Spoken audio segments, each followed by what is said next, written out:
Howdy, friends. We're going to round out the last week of October with a couple more parables here. And then I've got something a little bit different for next week. Similar vein, just a little bit different, though. Today's is another story that is going to be well familiar to you. This comes from the 25th chapter of Matthew. This is one of those parables that we've heard a lot again, and sometimes it's easy to just kind of, because you've heard it so many times. It's a little bit longer, so bear with me. For it is as if a man going on a journey summoned his slaves and entrusted his property to them. One he gave 5 talents, and two to another, and one to another, each according to his ability.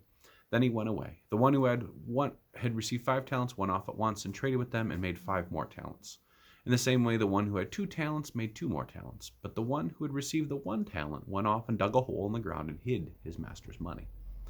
After a long time, the master of those slaves came and settled accounts with them.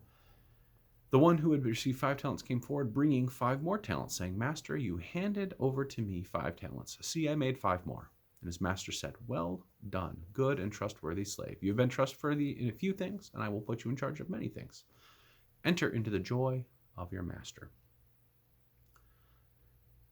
And the one with 2 talents came forward, saying, Master, you handed me 2 talents. See, I've made 2 more talents. His master said to him, Well done, good and trustworthy slave. You have been trustworthy in a few things. I will put you in charge of many things. Enter into the joy of your master. Then the one who received the 1 talent came forward, saying, Master, I knew you were a harsh man, reaping what you did not sow and gathering what you did not scatter seed. And so I was afraid, and I went and hid your talent in the ground. Here you have what is yours. But his master said, You wicked and lazy slave, you knew I did not reap where I did not sow and gather where I did not scatter. Then you ought to have invested my money with the bankers, and on my return I would have received at least what was my own with interest. So let us take the talent from him and give it to one with 10 talents. For those who have more will be given, and those who have an abundance, but they will have an abundance. But for those who have nothing, even what they have will be taken away. As for this worthless slave, throw him into the outer darkness, where there will be weeping and gnashing of teeth. Not real pleasant, right? That weeping and gnashing of teeth, you've heard this in a couple other parables, comes from some of the Psalms. Mostly the Psalms of lament after the people had been captured and brought to Babylon, who were wishing doom and gloom upon their captors and recognizing their own complicity and all of the things that had happened. So that's that language, but it's not pretty, right? There's this whole idea in this parable of the talents that some people get lots of talent and some people don't get any, and that's the whole point of the story, and I just thoroughly disagree. The parable of the talents, and you can look, talents is a currency. It doesn't mean your time, talent, treasures, right? We kind of hear talents and we think, oh, well, that person can sing, so they should offer their singing to God. That's not actually what's being said. It's about your resources, what you're given. It just happens to be that talent is a form of money. So you can take this in one way where you say clearly that some people are given more resources than others, and they should take those resources and do more to give them back to a grateful God. I don't actually think that's the purpose of this parable, though. I think this talks about when you have those resources, what do you do with them? Do you offer them up, or do you hoard them? I think it's honestly just that simple.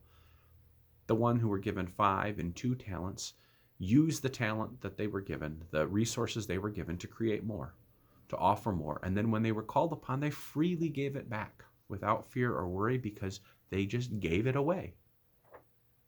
The one with 1, however, instead of giving it away, instead of doing anything with the resources, hoarded it and didn't give it to anyone because they were afraid to lose what little they had in the first place. Now, this is an easy one for those who have. If you don't have a lot and your resources are tight, it's really hard to keep giving those resources.